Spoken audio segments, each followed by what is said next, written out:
Hello అండి, అందరు బాగున్నారా? ఈరోజు జనరల్ ఎలక్షన్స్ ఉన్నాయండి యూకేలో. సో అది ఓట్ చేయడానికి వెళ్తున్నాం ఈరోజు. ఫస్ట్ టైం ఓటింగ్, బేసిక్గా ప్రైమ్ మినిస్టర్ సెలెక్ట్ చేయడానికి. సో ఇట్లా ఒక రిజిస్ట్రేషన్ కార్డు ఇస్తారు మీకు, ఓటర్ ఐడి కార్డు లాంటిది. దాంతోపాటు ఒక ఐడి కార్డు ఉంటుంది, బీఆర్పీ కార్డు కానీ ఏదైనా కార్డు కానీ తీసుకెళ్ళి పోలింగ్ స్టేషన్కి వెళ్ళాలండి. సో బూత్ చూడండి, తీసుకెళ్తే చూపిస్తాం మీకు. కొంత దూరంలో ఇంటి దగ్గరలోనే బూత్ ఉంటుంది మాకు.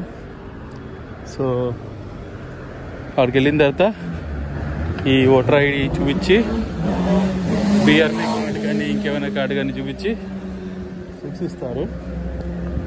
3 కలర్ స్లిప్స్ ఉంటాయి, 3 బాక్సెస్ ఉంటాయి.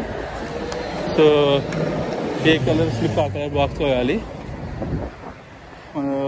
మేజర్గా 2 పార్టీస్ ఉంటాయి, లేబర్ కానీ కన్జర్వేటివ్ కానీ. సో ఈ 2 పార్టీస్కి మెజర్లీ, సో మీకు రిషి సునక్ కలిసి ఉంటే రిషి సునక్ కన్జర్వేటివ్ పార్టీ, మిగతా లేబర్ పార్టీ ఉంటుంది.